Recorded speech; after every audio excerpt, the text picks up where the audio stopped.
desenvolvendo aqui com toda a alegria com o professor Samuel Soares, né? Ele que providenciou que a gente tivesse hoje essa experiência piloto. A ideia é que ele seja quinzenal, onde nós traremos sempre alguém, um especialista em algum assunto para debater com vocês.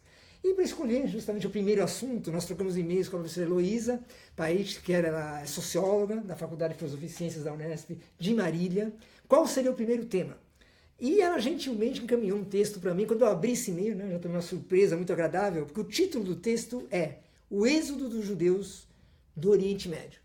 E eu confesso a vocês que eu sempre pensei, né, os judeus com a Europa, tem toda uma cinematografia, bibliografia, que é muito que todos nós conhecemos, pessoas da minha geração, né, até vê isso com muita facilidade, faz parte até da nossa reflexão, do nosso cotidiano. E quando eu vi esse título, me chamou a atenção, e nós concluímos que esse é um bom caminho para conversar hoje. Lembrando também que neste mês nós temos a celebração, né, dos 69 anos da independência de Israel. Então, professor, inicialmente, né, até provocando um pouco, eu estou tão enganado assim, quando eu fiquei surpreso, né, ao ver o judeu da Europa, tudo bem. Agora, judeu e Oriente Médio, essa relação, por que me surpreendi tanto? Eu acho que a surpresa vem de... Bom, primeiro, obrigada por ter me chamado. Eu acho que a surpresa vem de ser, no total, uma comunidade que não era tão grande como na Europa, no começo do século XX, de serem países a respeito dos quais a gente não conhece tanto, e serem países que, na metade do século XX, não estavam tão desenvolvidos, a gente não tinha tanto contato, a gente, Brasil, né, não eram países sobre os quais a gente lia, os países do norte da África e do Oriente Médio, né, que é essa região onde tinha uma população judaica de mais ou menos quase 800 mil pessoas, ou talvez um pouco mais. Na Europa você tinha muito mais gente, e a saída dos judeus em fuga, tanto por imigração espontânea, quanto por perseguição, e depois a questão da Segunda Guerra, né? Mas começa já no final do século XIX, a saída dos judeus da Europa, foi muito mais traumática, né? Você tinha pogroms, perseguições, acho que na Rússia, final do século XIX, se eu não me engano, você tinha antissemitismo, você tinha também as grandes migrações que trouxeram todos nós, né, todos os imigrantes da Europa, do Sul, do Norte, da Península Ibérica e da Europa Oriental também. Você tinha muita gente vindo para cá. No caso dos países do Oriente Médio, é menos gente, os países são um pouco menos conhecidos, estavam num estágio de desenvolvimento econômico, social muito mais incipiente do que a Europa, então a gente sabe menos. Mas se vocês derem uma pensada no círculo de amigos, eu tenho certeza que vão encontrar judeus egípcios, muitos vieram para São Paulo, de judeus sírios, também muita gente veio, e talvez de outros lugares, isso eu estou falando para o Brasil.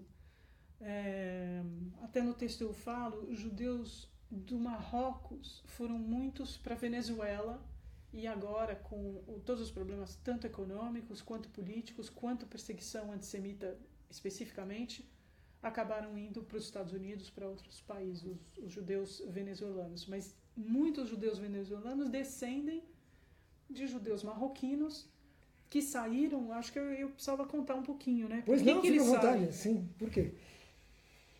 Eles estavam vivendo a vida deles nesses países, né? Desde na África, no norte da África, no Oriente Médio, Iraque, inclusive Irã ainda tem bastante gente lá.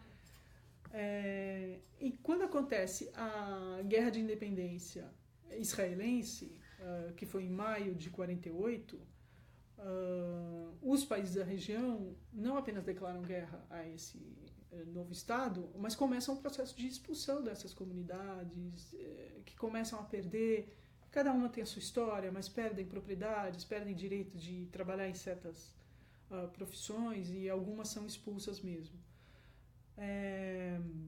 E daí eles se espalham para os vários países, inclusive aqui para o Brasil. Tem gente que é uma comunidade muito interessante, os judeus egípcios. muito culta, e também vão para Israel, muita gente. Agora, tem uma coisa que também me interessa um pouco, é saber, entender um pouco, a tua escolha do tema se deu em que momento? Por que você pensou nesse viés? Eu acho que eu tenho me interessado muito, Oscar, por questões da memória. Eu escrevi um artigo que saiu publicado numa revista acadêmica sobre a questão da memória sobre a ditadura no Brasil também. Eu acho que a questão da memória, de como a gente vai olhando para trás e deixando coisas silenciadas e às vezes recuperando e às vezes transformando essa memória, isso me fascina. Então está dentro, apesar de eu não ser uma especialista em Oriente Médio, a questão da memória me interessa. E o caso porque essa memória aqui, ela tem um papel, acho que absolutamente fundamental. Fundamental, mas é uma população que, por várias razões, esse êxodo, esses refugiados, eles não são tão lembrados como grupo como outros refugiados da região ou, como você falou, da Segunda Guerra Mundial. Boa parte deles, todos, refizeram suas vidas ou nesses países do Ocidente, da Europa, ou então em Israel. Em Israel eles foram aceitos e acolhidos. Era um país muito pobre, eles foram acolhidos em tendas, depois em casas de lata e finalmente em cidades que foram construídas para eles. Interessava a Israel simplesmente acolher e colocar o pessoal para trabalhar, para estudar, enfim, incorporar a vida israelense, ensinar o hebraico e tal. Então não tinha muito sentido, na perspectiva israelense, de transformar esse grupo em refugiados, e sim cidadãos israelenses produtivos, parte da construção da nova nação. Esse era o tom. Aos países árabes também não interessava dizer essa catástrofe que foi imposta, não digo catástrofe, mas esse trauma que foi imposto a eles não interessava também ressaltar. Então não tinha nenhum ator político muito interessado em cuidar desse grupo como um grupo específico.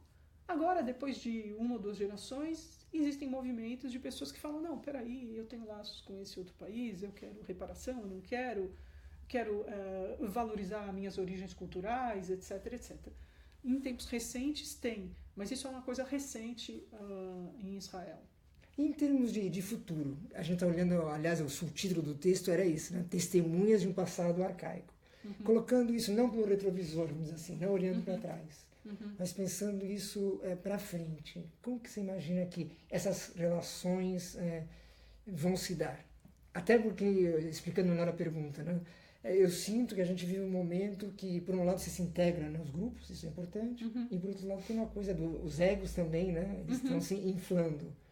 E quando eu li teu texto, isso me veio à mente também. Quer dizer, como que é essa correlação? Buscar as raízes e construir um futuro.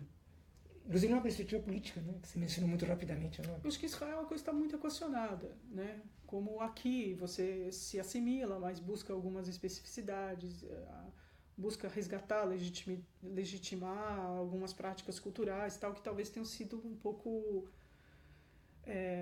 silenciadas durante o processo de construção do Estado. O grande problema, eu acho que é nos países árabes, porque eles cortaram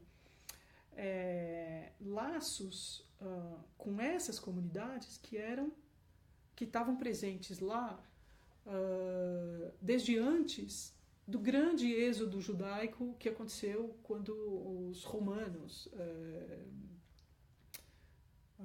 destruíram Jerusalém. Isso foi no 1º, no 2º século dessa era. Né? Os judeus se espalham por toda essa região do norte da África e do Oriente Médio, mas algumas comunidades judaicas já existiam nessa região.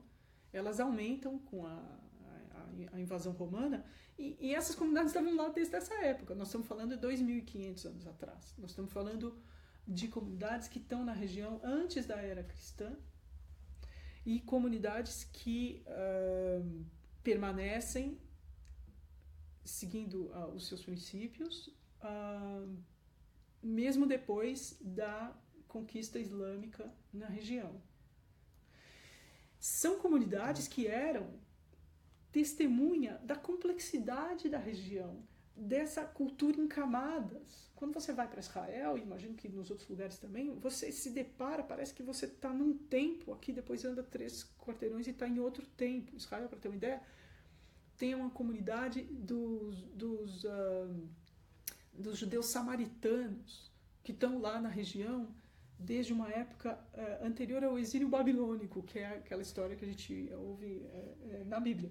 E eles não se sentem parte dessa comunidade judaica moderna, eles se sentem um grupo separado. Então, isso numa cidade que seria tipo um Guarulhos de Tel Aviv, né? Uma cidade satélite de Tel Aviv, tem lá os samaritanos morando.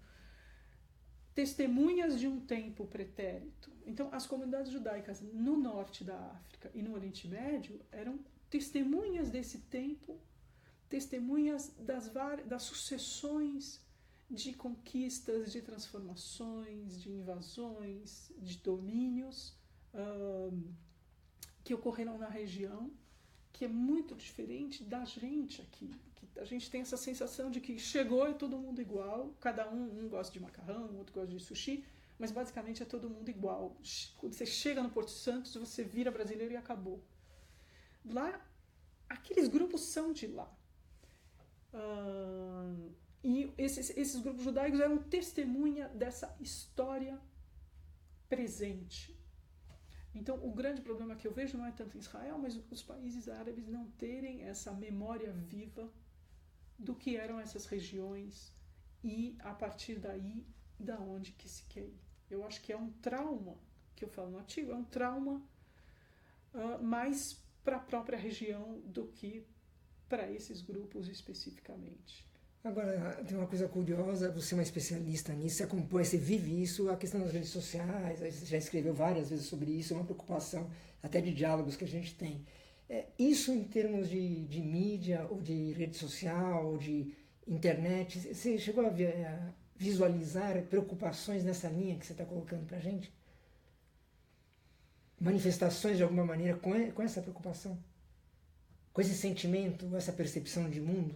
Tem alguns grupos, por exemplo, quando teve um negócio na Líbia, os líbios, não teve a guerra da Líbia, os líbios chegaram a falar algo assim, a gente não devia ter expulsado os judeus. Isso aqui é castigo, o que está acontecendo com a gente. Eu não leio árabe, eu não acompanho, eu não sei como se dá o debate nos países árabes quanto a 1948. Isso seria um debate interessante de pesquisa, né? Quer dizer, fica uma sugestão, né? Para quem está nos vendo agora, é uma sugestão de pesquisa maravilhosa. Para quem lê árabe ou quem tem a disposição de aprender, como que esses países veem, não a questão de Israel, da geopolítica e tal, mas como que a saída das populações judaicas é percebida pelas comunidades locais. E em termos de Brasil, inclusive, você conhece um pouco, aí é uma curiosidade mesmo, alguns grupos que também trabalham nisso? Nessa perspectiva você está colocando ou não? No Brasil, a comunidade judaica é muito misturada. Então você tem instituições que congregam todo mundo, de todos os países do mundo. A gente, claro, um come uma coisa, o outro come outra. Sim. Mas eu não... Pelo menos no meio que eu conheço, e as organizações que representam a comunidade judaica, por exemplo, a CONIB se manifestou contrariamente ao voto brasileiro contra um documento da Unesco que negava a relação judaica com algumas áreas de Jerusalém. A CONIB representa todo mundo, né? Então é mais uma amálgama, é uma coisa mais brasileira mesmo, de todo mundo meio que se misturar e formar uma comunidade, um clube, etc. Agora tem um espaço aqui, a gente sempre fica recebendo mensagem, essa é a proposta, né, desse piloto e dos próximos programas. Então tem a Mercedes Santos aqui, que mandou uma mensagem aqui no meu celular mesmo, que é uma questão tangencial, mas acho que vale a pena colocar, que provavelmente ela conhece o teu trabalho de alguma maneira, que ela pergunta sobre o que a professora Heloísa diria sobre os refugiados que vêm dessa região. Hoje? Hoje. Bom, aí muda um pouco a história. Muda o foco, mas eu acho que está valendo. Eu acho que o Brasil deve desburocratizar a entrada de imigrantes e refugiados. Quando o refugiado entra, ele entra com um tipo de documentação que dificulta muito a vida dele. Que acaba gerando um certo estigma. Eu acho que a gente deve facilitar a vida dos imigrantes que querem vir para cá, que querem contribuir. Não digo facilitar com um apoio financeiro, não é nem isso que eu estou falando, mas facilitar com documentação, permissão, tipos de visto. A mesma coisa que eu defendo para o Brasil, eu defendo também para os Estados Unidos. É acolher as pessoas e aqui as pessoas acabam tendo oportunidades. Quando tem os direitos, tem muita oportunidade de atuação. Os próprios sírios, quando estão vindo para cá e estão fazendo coisas interessantes, claro, a primeira geração acaba fazendo mais a coisa da comida por causa da linguagem. Não é que eles não tenham cultura e capacidade de servir em outras áreas, mas por causa da língua e talvez também um pouco por causa das barreiras institucionais, acabam num primeiro momento fazendo coisas mais simples, trabalhos mais simples, mas que são valorosos, e numa segunda geração ir para as profissões liberais da onde vieram na Síria. Agora tem uma outra colocação aqui que é do Carlos Delgar, ele é de Socorro, São Paulo. Aí o Carlos ele pergunta, aliás, veio a calhar de barreiras, né? Qual é a opinião sobre os muros? Quer dizer, creio eu que ele está falando aqui que tem um muro do Trump, vamos chamá-lo assim, essa perspectiva do muro, e tem a questão Palestina-Israel, né? Ele também foge um pouquinho ao tema central, mas acho que está nessa reflexão das separações ou das aproximações. O que você diria para o Carlos nessa... Aí é quase uma provocação também, né? Não, eu acho que o muro, se você está impedindo as pessoas de virem para trabalhar, para cuidar do teu jardim, para cuidar das crianças, para cuidar dos idosos ou para qualquer outro trabalho, é patético. Tá certo? Que é o muro que separa o México dos Estados Unidos, né? Se ele está falando do muro que separa a Cisjordânia de Israel propriamente dito, é um muro que salvou muita gente, né? Porque havia atentados que estavam... Eu dei uma olhada nos números, não era pouca gente, era algo terrível. Os terroristas chegavam, se explodiam em lugares normais, assim, no meio de Tel Aviv, etc. E foi um modo de reduzir essa forma de agressão. Que é uma dinâmica também bem complexa, né? Acabou afetando gente que ia para Israel para trabalhar. Seguramente. Né? Mas é diferente do caso mexicano, porque você não tem essa questão do ataque, não existe um ataque mexicano aos Estados Unidos. Eram trabalhadores mesmo. Agora tem uma pergunta que é minha, que assim, nessa reflexão, né, a gente tem mais 5 minutinhos, né, para finalizar o programa dentro da nossa proposta, já que é um programa acadêmico, né, dentro do Santiago Dantas, nesse espaço, é um pouco em termos de leitura, que nessas questões que nós estamos falando, inclusive macro, né? Quer dizer, se a gente pudesse deixar umas dicas de leitura que lidam com esses conceitos, né? Não tanto especificamente sobre o tema, mas que lidam com esses conceitos de fundo que rapidamente nós tocamos hoje. Tem algumas coisas, Luísa, que você gostaria de deixar de dica para pensar essas questões? Agora de cabeça não, mas eu acho que...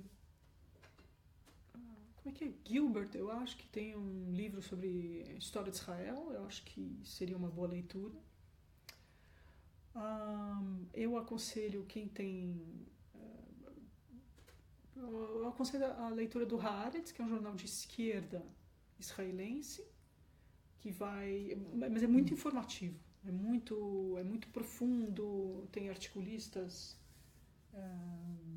muito bons que dão um panorama geral, não é só o dia a dia.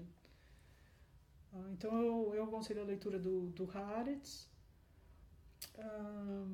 tem o Urani também, né? História dos povos árabes. Eu li pedaços. Eu acho que até seria interessante história dos povos árabes e história de Israel. Que dá essa equilibrada, né? Exatamente. E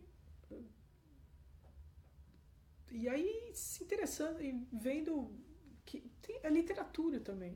Eu acho que eu acabei de dar um curso sobre que foi muito bem sucedido, modéstia à parte, que se chamava Guerras, Revoluções e Literatura.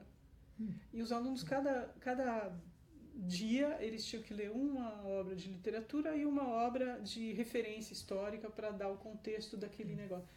Então, tem um Itzhak, que é um autor israelense que eu gosto muito, que ele fala da...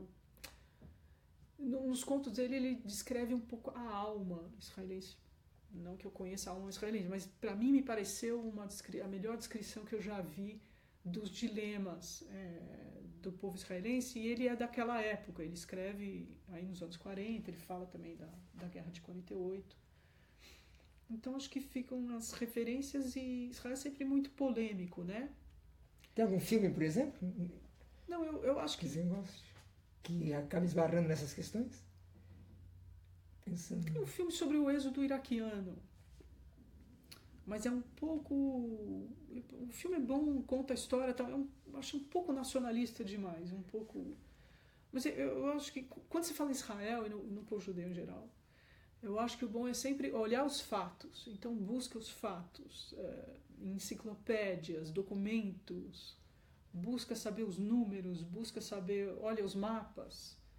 Eu acho que a questão é estar informado para saber do que realmente está falando. Agora tem uma reflexão que esse programa vai abrir, que aí eu te pergunto como professora, né, universitária, que é a proposta desse projeto, né, daqui. Quer dizer, o nome dele, inclusive, né, Uma Janela para o Mundo, visões do programa Santiago Dantas. Como é que você vê a função da universidade, né, de trazer esses temas, às vezes não tão centrais na mídia, como o caso de hoje, é um tema que não está, e divulgá-lo ao vivo pela internet? Esse é um dos papéis da universidade pública, né, de qualidade, gratuita, como a nossa Unesp. Eu sei que você pensa nisso, queria te dar essa oportunidade de colocar isso publicamente da maneira que você achar melhor. É um tema riquíssimo, né? Dá para 2 horas, mas... Eu vou falar uma coisa que eu falei numa aula. Eu estou dando uma aula sobre metodologia. E eu tenho dado curso sobre metodologia, então acho que eu já tenho uma ideia do que é metodologia de pesquisa. E eu tenho falado muito que o conhecimento é algo concreto, que o conhecimento é uma bolinha. Tem uma aula que eu uso realmente uma bola de tênis e a gente fica brincando com a bola. O conhecimento é algo concreto, é real, é palpável, é vivo. Ele não é algo que eu pego e fica comigo. Ele é algo que eu recebo, por exemplo, digamos que você leia o Urani que eu sugeri. Lê e devolve, lê e joga. É algo que é vivo, que tem impacto, que você abraça e você devolve. Então, talvez de um jeito um pouco poético, não sei, eu tentei te responder. Claro que sim, de todas as formas. Por que o livro? Porque o livro era a forma, era o objeto em torno do qual a universidade foi construída, né? E se hoje é a internet, ou a televisão, ou o que seja, tudo vale. O que a gente tem que fazer quando a gente está pensando em conhecimento é estar recebendo e jogando, sabendo que aquilo é real. Por isso que eu tenho um componente ético também. Você não pode reproduzir qualquer coisa. Você tem que ter cuidado, porque aquilo você está recebendo um presente dos autores que você leu, e você tem que dar um presente. É um ato também concreto e ético ensinar. Então eu acho que é isso, é ter essa cautela, saber que é real, mas não fugir da brincadeira, que é estar compartilhando sempre o conhecimento. Tem uma mensagem que chegou aqui da Estael Campos. Ela fala que está no Vermelhinho. Vermelhinho, para quem não sabe, é um hospital, né, da Zona Norte aqui de São Paulo, especialista em questões ortopédicas, né, deve ter torcido a perna, alguma coisa assim, provavelmente. E ela pediu, Heloísa, se você tem algum outro exemplo. Você falou um pouquinho rapidamente, né? De algum país que você possa dar algum exemplo dessas questões específicas. Tem algum que você saiba de cabeça? Sobre memória? Sobre memória. Você tem alguma coisa que... Talvez ela estude questões mais pessoais, ela não falou, mas imagino que sim. Eu acho que tantos países, por exemplo, a questão da resistência na França, né? A questão o quanto que a França resistiu, o quanto que não resistiu, o quanto que ela criou uma história da resistência, mas essa resistência de fato aconteceu, mas como aconteceu. Eu acho que a gente revisar os mitos, não para desfazer, porque o mito também é importante, mas para ter uma visão mais aproximada e mais útil, porque é a história da bolinha. O passado que você está pegando, você está usando o passado para se projetar no presente. Então você precisa saber como foi o seu passado. A questão da resistência, da resistência armada à ditadura no Brasil, que era, na minha época, quando eu entrei na faculdade, nos anos 80, era algo visto com uma certa benevolência, aqueles jovens e tal. E, de repente, nos anos 2000, aquilo virou o elemento salvador da pátria, que não era.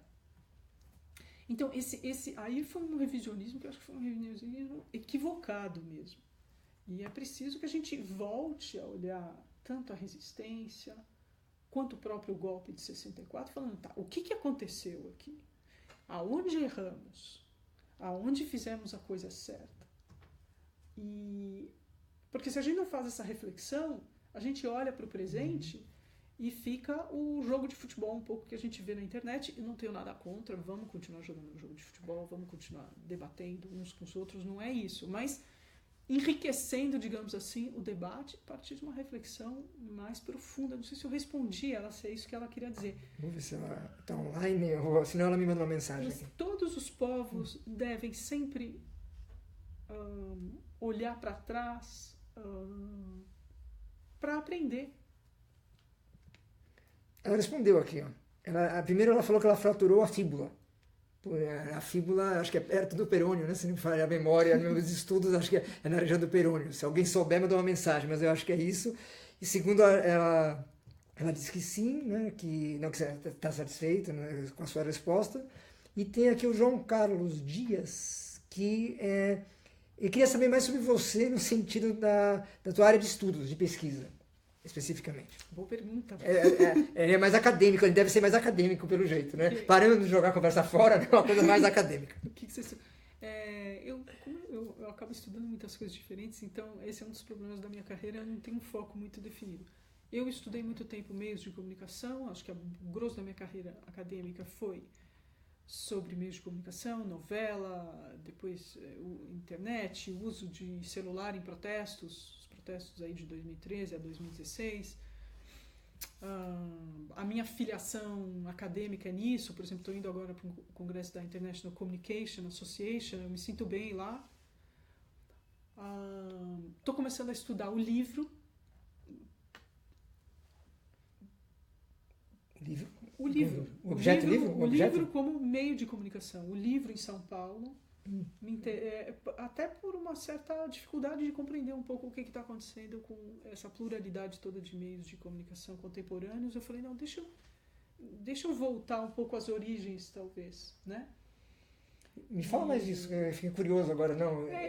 Ainda está incipiente. As pessoas leem em São Paulo. Né? É parte da vida. Lê no metrô, lê nas bibliotecas, lê nas livrarias novas, né? Essas mega livrarias. E eu queria comparar essa leitura informal, ler nos parques, ler nas praças. Claro, não é Paris, né? Que está todo mundo sempre lendo. Mas tem o livro na cidade e eu quero entender um pouquinho essa relação entre livro, cidade e conhecimento. E você está pensando aí só o livro papel, o livro virtual? Eu não, acho que os dois. Porque cada vez fica mais presente, né, a leitura com a plataforma virtual. Eu pergunto isso que eu sou um usuário de metrô, né? Eu vou para a reitoria todo dia de metrô e volto, né, da reitoria para casa de metrô. E você vê que, além de trocar mensagem, né, namorados, etc., as pessoas estão lendo. As pessoas estão lendo. Estão lendo. Não sei o que, não dá para ficar olhando então, lá. Eu queria saber o que as pessoas leem, qual que é o significado daquilo, se é bom, se é ruim, se tivesse mais biblioteca, como elas gostariam que fosse, o que é o espaço da leitura. E, a partir disso, entender um pouco o conhecimento no Brasil. E comparar um pouco também com o tipo de uso mais formal, mais estatal do livro, o livro na biblioteca, o livro na escola, o livro na universidade. Porque eu tenho a impressão que eu vou encontrar diferenças no significado da leitura na universidade, que é um espaço formal, estatal, oficial acho que é a melhor palavra, e o livro na rua, que é o livro ou pelo prazer ou pelo pragmatismo. Muita gente lê coisa de concurso, né? Muita gente lê coisa sim, de... está procurando emprego, sim. É uma forma, né, de... Tem a Lígia, acho que para terminar, mais ou menos a nossa última pergunta, a Lígia Santos, que ela faz uma colocação que é um pouco nessa linha de... Ela deve ser estudante de RI, imagino pela pergunta. Ela falou assim, dentro da área de RI, quais são os segmentos que a senhora vê que tem mais perspectivas, mais espaço? De trabalho? De trabalho. Lembrando que, como nós estamos no programa Santiago Dantas, acho que o viés deve ser isso. Inclusive, lembrando que recentemente nós fizemos aqui um seminário, né? Foi muito interessante sobre a questão dos Estados Unidos especificamente. Né? Que está disponível também na internet, neste mesmo canal. Mas desculpa, só voltando à pergunta. Como que ela chama? Lígia Santos. Lígia, a visão que eu tenho do ensino superior, de graduação, tem um texto meu que chama Artes Liberais nos Estados Unidos, alguma coisa assim, dá uma procurada no Google, você vai encontrar. A visão que eu tenho é que o curso superior, ele prepara para a vida. Então, o curso de RI é um curso excelente, porque ele tem uma gama de disciplinas importantes e ainda essa ênfase em línguas estrangeiras, experiências internacionais. Então, o que eu veria é menos qual é a profissão como eu vou me inserir profissionalmente nessa carreira, eu mudaria a pergunta. O que eu vou extrair do curso de RI que vai me ajudar na minha vida profissional? Acho que abre um pouco o leque, porque é um curso muito legal. Talvez é o curso que eu faria, eu fiz economia, mas talvez é o curso que eu teria feito se tivesse na época, na USP. Tudo é possível, né? Quer dizer, de certa maneira você já faz esse curso. Né? Sim, mas na prática, como pesquisadora, você interage com isso o tempo todo. Né? Sim, mas como um curso de formação. A economia foi muito bom também. Luiz, então já está aqui chegando ao nosso limite. Eu queria te agradecer e pedir para uma reflexão final, até da experiência, né, de ter discutido isso com a gente, ter interagido com as pessoas. Acho que foi muito bacana, reforçando que esse é um programa piloto, então a gente está vendo como isso funciona, né? E acho que foi muito bom, né? Agradeço aí todos que estão participando e te pedir essa reflexão final, como que você avalia um pouco essa experiência, retomando um pouco o que você disse, né? Que parece que uma das funções nossas aqui, né, já que trabalhamos nessa instituição pública, é levar isso, né? Quanto mais melhor. Acho que você compartilha desse pensamento e jogar a bola também para o outro lado e ficar recebendo, né, as bolas e as perguntas que a gente não espera, né? Sim. Acho que isso é muito bacana, né? Sim. Mostrar essa falibilidade no bom sentido, quer dizer, nós estamos construindo essa bola o tempo todo também. Sim, Oscar, não teria muito a acrescentar. Acho que é isso, é o que você acabou de falar, é o conhecimento aberto, com respeito ao interlocutor e com interesse pelos assuntos, né? Eu acho que é isso e eu acho que esse projeto está dentro desse talvez por não ter um currículo, às vezes por não estar tão delimitado, a gente acaba podendo falar e jogar essa bola de um jeito mais livre, então eu acho super legal e também vai estimular a sala de aula, porque tenho certeza que tem gente que vai ver, enfim, passa a ser parte de uma grande teia, né? Uma grande brincadeira. Como diria João Cabral de Neto, né? Tecendo amanhã, aquele Exatamente. poema clássico dele que, quer dizer, a leitura, a gente pode fazer essa leitura também. Nós estamos tecendo a nossa manhã do nosso jeito, com nossas qualidades e nossos defeitos. Então a gente encerra o nosso programa piloto, Uma Janela para o Mundo, né? Esse título que espero que motive vocês a pensarem cada vez mais. E essas janelas são as janelas do celular, são as janelas da sua casa. Nós estamos pertinho aqui, inclusive, da Praça da Sé, né? Que é um local que evoca, né, justamente esse diálogo entre as pessoas. Visões do programa Santiago Dantas. Pessoal, até a próxima. Saudações unespianas. Muito obrigado a todos e em breve vamos anunciar o nosso próximo programa. Abração. Tchau. Tchau, tchau.